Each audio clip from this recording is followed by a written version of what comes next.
Kenapa marketnya seperti ini kan gitu ya? Banyak ini newbie-newbie yang sudah, wah katanya bullish Pak, ya kan? Kok begini marketnya? Halo, santai dong, ya kan? Kita posisi market tidak kembali di bawah resisten yang ini ya, 73 berapa ini? 7360, 7365, ya kan? Kita belum di bawah itu. Yang mana itu merupakan resisten yang sangat kuat 2 tahun ya, yang berhasil di breakout. Terus sekarang kita pullback. Semua orang banyak yang, aduh kenapa marketnya begini? Emangnya kenapa? Biasa aja kali. Ya kan gitu ya. Kenapa saya bilang biasa aja? Nih, kinerja market turun dari year to date sudah plus 7 sampai dengan posisi kemarin yaitu di tanggal 4 November, sisa kinerja year to date-nya 2,8%. Ya kan? Udah turun hampir 3%-an. Nah, kinerja portfolio tapak naga masih jauh di atas itu. Makanya saya bilang biasa aja, ya kan? Gak ada yang aneh dengan market. Itu menjadi tidak biasa karena mungkin kinerja portfolio yang ngomong ada sesuatu dengan market nih nggak enak, itu kebanting, ya kan? Misalnya udah plus 20, sekarang sisa plus 10 year to date-nya. Kebanting itu namanya, Pak. Separoh diambil balik sama market. Makanya ngeluh. Tapi kalau saya biasa aja. Wong ibaratnya masih jauh plus 16,9 banding year to date ISG cuma 2,84. Ya. Kenapa bisa seperti itu? Ya karena sejak beberapa seminggu lebih kayaknya. Posisi cash saya itu udah 80% seminggu yang lalu.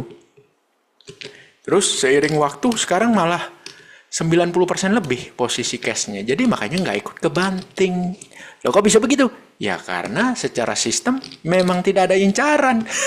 Jadi makanya kita nggak pernah dalam posisi full barang, jarang. Incaran, apalagi belakangan incarannya dikit gitu kan. Atau bahkan nggak ada, ya udah posisi cash lebih dominan. Makanya waktu market pullback, ya kita santai aja bos. Ya kan pullback juga, tapi ya apa yang perlu di ngeluh kan nggak ada karena ya kita masih di atas 7365 masih fine-fine aja, bahkan nih bahkan kalau saya lihat bentar lagi kita akan rebound. Kenapa? Anda lihat ini indikator yang di bawah ini ya, yang hijau ini sudah di garis horizontal warna merah, yang mana kalau Anda lihat kejadian sebelum-sebelumnya nih, contoh di sini mantul nggak lama, ya kan? Ibaratnya kalaupun mau turun, gak bakal turun jauh lagi.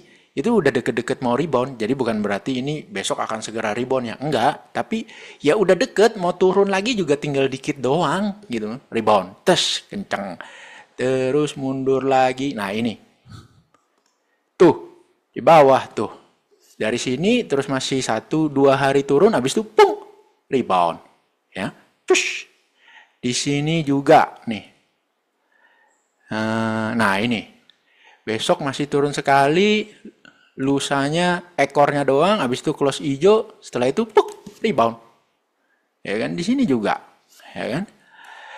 Turun satu kali lagi, habis itu bikin ekor, ya kan, selalu ada ekornya ya. Ya karena memang seharusnya dia sudah keterlaluan kalau masih tutup merah lagi gitu kan, rebound akhirnya. Terus rebound di sini juga nih. Ini, nah, begitu signalnya udah, udah terlalu keterlaluan nih marketnya rebound, ya kan? Dus, dus, dus, dus, dus, dus. Ya, terus sebelumnya juga. Nah, indikatornya apaan sih? Pernah gagal nggak? Nah ini kayak gini. Ini, nah di sini ya, masih bisa turun bisa, terus rebound kencang, ya kan? Dus.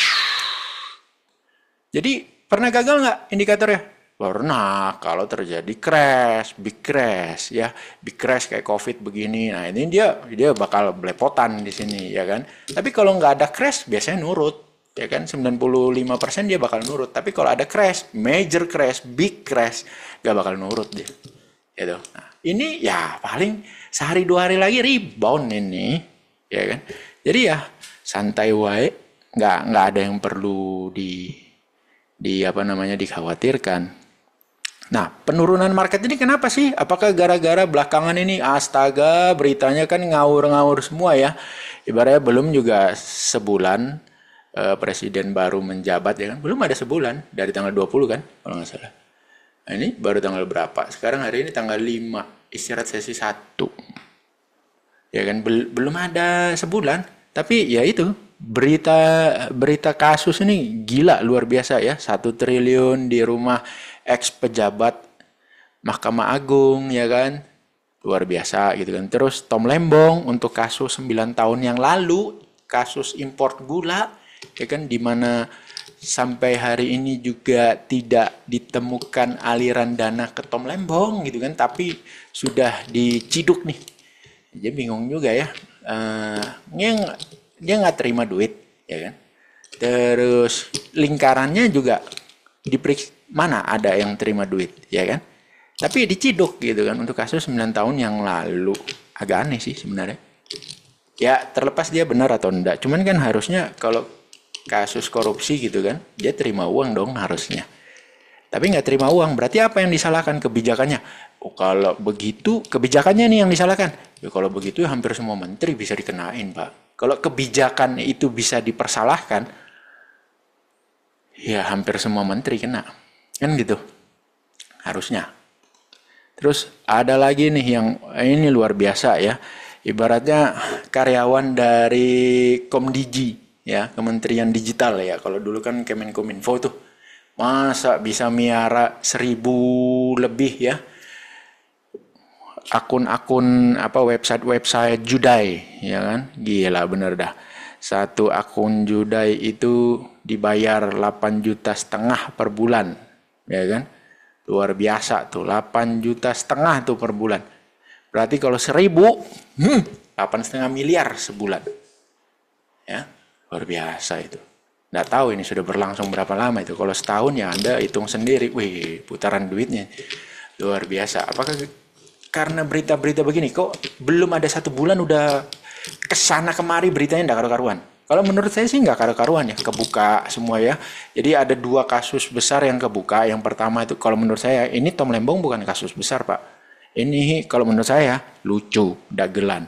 Nah yang kasus besar itu ya ini. Masa 1 orang bisa punya 1 T ya? Buka tuntas, ini 10T juga ada ini ya.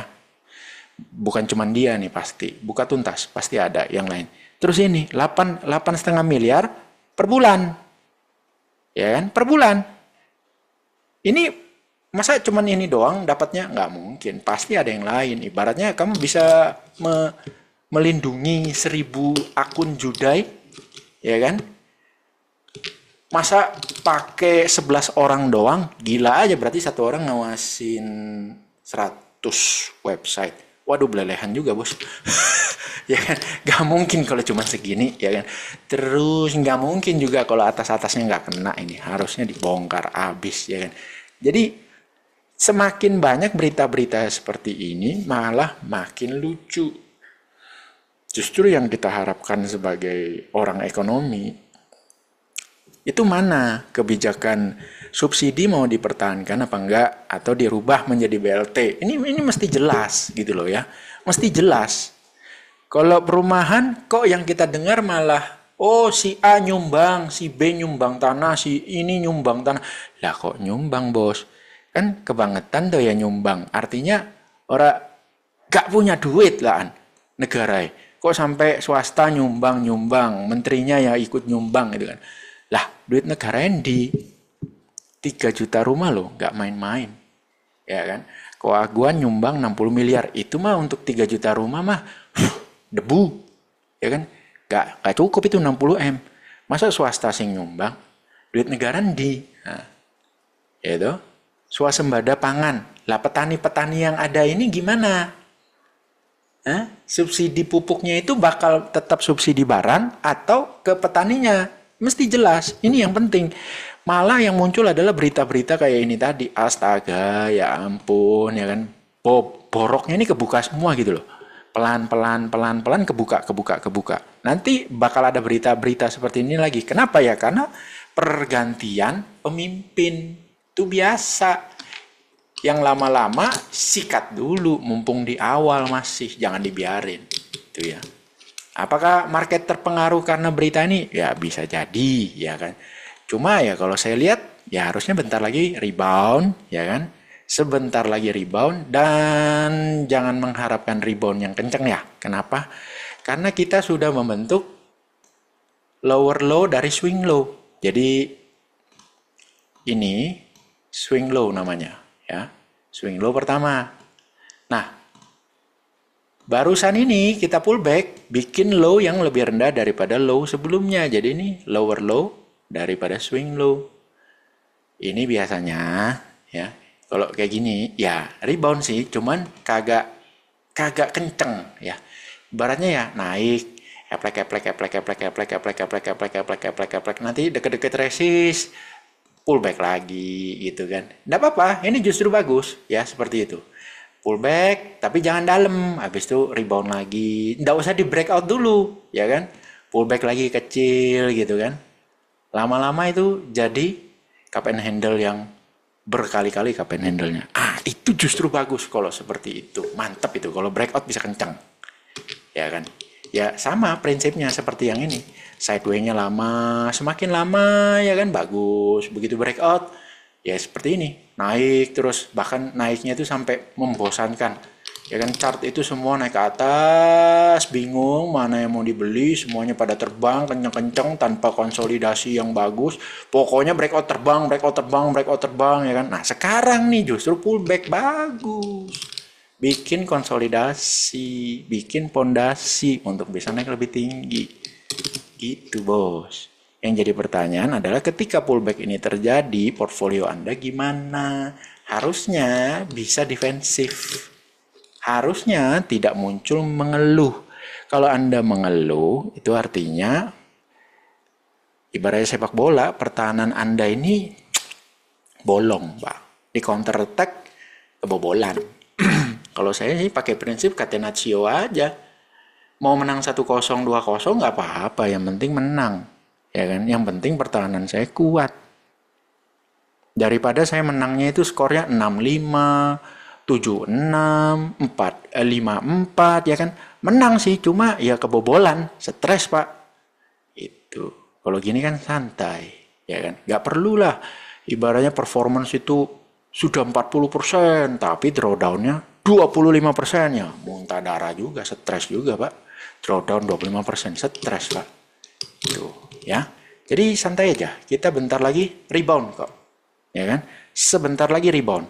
Ya 2-3 hari lagi lah paling lama gitu kan. Kita rebound, tapi ya bukan sesuatu yang gimana-gimana juga kalau rebound, ya kan? Biasa aja, nggak perlu langsung all in, ya kan? Enggak mah biasa aja. Ini mah namanya ayunan market. Seperti ada ombak besar, ombak kecil, ombak besar, ombak kecil gitu. Santai aja selama Anda sudah bisa mengerti ayunannya, Anda sudah bisa mengerti ada ombak besar, ada ombak kecil, maka trading itu harusnya santai Pak. Bahkan boring seperti sekarang ini. Boring men. Drawdown-nya kecil. Ya seperti yang sudah bisa saya duga, drawdown-nya kecil karena pertahanan kita kuat. Sampai jumpa di video berikutnya. Salam trading sadis, trading sangat disiplin.